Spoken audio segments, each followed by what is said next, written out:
ഏറ്റവും പ്രധാനപ്പെട്ട ഒരു വാർത്ത, പാലിയേക്കര ടോൾ വിലക്ക് തുടരും. സർവീസ് റോഡുകളിൽ അറ്റകുറ്റപ്പണികൾ പൂർത്തിയാക്കുന്നതിൽ വ്യക്തത വരുത്താൻ കേസ് മാറ്റി. ബിനിൽ വിവരങ്ങളുമായി നമ്മളോടൊപ്പം ചേരുകയാണ്. ബിനിൽ, കഴിഞ്ഞ ദിവസം കളക്ടർ റിപ്പോർട്ട് അടക്കമുണ്ടായിരുന്നു. 18 ഇടങ്ങളിൽ പരിശോധന നടത്തിയതിൽ 13 ഇടങ്ങളിലെ പ്രശ്നങ്ങൾ പരിഹരിച്ചു എന്നുള്ളതായിരുന്നു കളക്ടർ പറഞ്ഞിരിക്കുന്നത്. ഇതിപ്പോൾ 3-ോ 4-ഓ തവണയായിരിക്കുന്നു അന്തിമ വിധി ഇന്നുണ്ടാകും എന്നാണ് അറിഞ്ഞിരുന്നത്.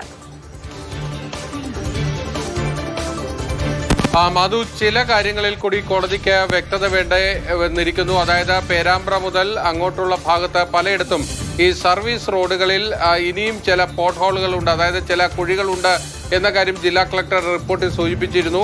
അത് നിർമ്മാണം പൂർത്തീകരിച്ചോ എന്നതാണ് കോടതിക്ക് അറിയേണ്ടത്. അതോടൊപ്പം തന്നെ ഇതുമായി ബന്ധപ്പെട്ട ഹർജിക്കാർ നിരവധി പരാതികൾ കോടതിയുടെ മുന്നിലേക്ക് ഉന്നയിച്ചു. ആ പരാതികളിൽ എന്ത് തീരുമാനം എടുക്കുന്നു എന്നതും കൂടി കോടതിക്ക് അറിയേണ്ടതുണ്ട്. അതുകൊണ്ട് എല്ലാ പരാതികളും ഇന്ന് ഉച്ചയ്ക്ക് 2:30-ക്കുള്ളിൽ ജില്ലാ കളക്ടർക്ക് കൈമാറാനാണ് ഹർജിക്കാരോട് ആവശ്യപ്പെട്ടിരിക്കുന്നത്.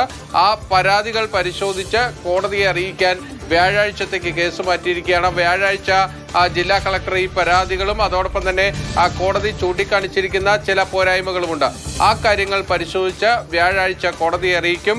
അതിനുശേഷമായിരിക്കും കോടതി ഈ ടോൾ പിരിവ് വീണ്ടും പുനഃസ്ഥാപിക്കുന്ന കാര്യത്തിൽ തീരുമാനമെടുക്കുക. ഇന്ന് കോടതി പറഞ്ഞ ഒരു വാക്ക് വളരെ ശ്രദ്ധേയമാണ്. അതായത് ഇനിയും ഈ ടോൾ പിരിവ് നീട്ടിക്കൊണ്ടുപോകണം, അതായത് ഈ സ്റ്റേ നീട്ടിക്കൊണ്ടുപോകണം എന്നൊരു നിലപാട് കോടതിക്കില്ല എന്ന് കോടതി പറയുന്നുണ്ട്. അതായത് ഏറ്റവും അടുത്ത ദിവസം തന്നെ ഈ റോഡ് നിർമ്മാണം പൂർത്തീകരിച്ചാൽ, അതായത് സാറ്റിസ്ഫാക്ടറി ആയിട്ടുള്ള ഒരു റിപ്പോർട്ട് കോടതിക്ക് മുന്നിലേക്ക് എത്തിക്കഴിഞ്ഞാൽ അത് ടോൾ പിരിവ് പുനഃസ്ഥാപിക്കാനുള്ള സാധ്യതയാണ് ഇപ്പോഴുള്ളത്. വ്യാഴാഴ്ച ഇക്കാര്യത്തിൽ ഒരു തീരുമാനം വന്നേക്കും. അതിൽ കൂടുതൽ സമയം വേണമെങ്കിൽ ജില്ലാ കളക്ടർ ആവശ്യപ്പെട്ടാൽ നൽകുമെന്ന് കോടതി പറഞ്ഞിട്ടുണ്ട്. അതായത് വ്യാഴാഴ്ച ജില്ലാ കളക്ടർ പാലിയേക്കര ടോൾ പിരിവുമായി ബന്ധപ്പെട്ടുള്ള കേസ് വെള്ളിയാഴ്ചയിലേക്ക് മാറ്റിയാണ്. ഇന്ന് അന്തിമ വിധി ഉണ്ടാകുമെന്നാണ് വിചാരിച്ചിരുന്നത്.